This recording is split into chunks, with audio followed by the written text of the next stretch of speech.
Great Britain ने 1947 में भारत के 2 टुकड़े कर दिए थे। अब उसके भी कम से कम 2 टुकड़े होने की नौबत आ गई है। यूं तो ब्रिटेन ग्रेट बना है 4 राष्ट्रों को मिलाकर, ब्रिटेन, स्कॉटलैंड, वेल्स और उत्तरी आयरलैंड। इन चारों राज्यों का कभी अलग अलग अस्तित्व था।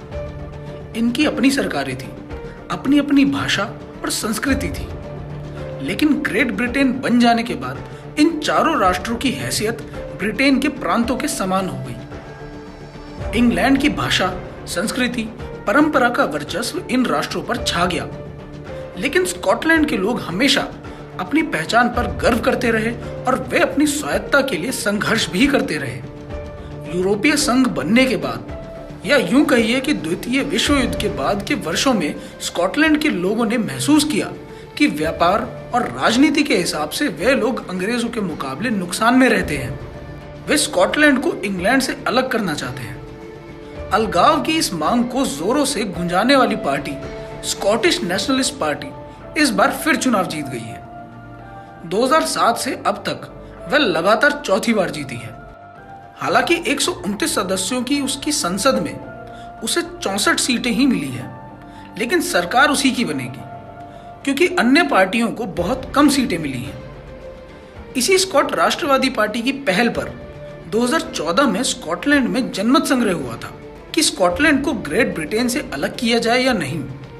उस जनमत संग्रह में लगभग 55% लोगों ने अलगाव का विरोध किया था और 45% ने आजाद स्कॉटलैंड का समर्थन किया था। लेकिन इस बीच स्कॉटिश नेशनलिस्ट पार्टी की नेता और स्कॉटलैंड की मुख्यमंत्री निकोला स्टर्जियन ने आजादी के आंदोलन को अधिक प्रबल बनाया है। उनके हाथ मजबूत करने में यूरोपीय संघ से 2016 में ब्रिटेन के बाहर निकलने का विशेष महत्व रहा है। स्कॉटलैंड यूरोपीय संघ में बने रहना चाहता था क्योंकि उसके बहिष्कार से उसका अंतर्राष्ट्रीय व्यापार सबसे ज्यादा प्रभावित होना था। स्कॉटलैंड के वे लोग जो 2014 में आजादी के पक्ष में नहीं थे, वे भी आजादी का समर्थन करने लगे हैं। इसीलिए चुनाव परिणाम आते ही निकोला ने जनमत संग्रह दोबारा कराने की मांग बुलंद कर दी है। प्रधानमंत्री बोरिस जॉनसन ने इस मांग को रद्द कर दिया है। 2016 के ब्रेक्जिट जनमत संग्रह में ब्रिटेन के 52% लोगों ने यूरोपीय संघ से बाहर आने का समर्थन किया था, जबकि स्कॉटलैंड के 66% लोगों ने उसमें बने रहने की इच्छा प्रकट की थी। दूसरे शब्दों में, यदि अब दोबारा जनमत संग्रह हो गया तो ब्रिटेन का टूटना सुनिश्चित है। जाहिर है कि अब ब्रिटेन और स्कॉटलैंड की सरकारों के बीच तलवारें खिंचेंगी।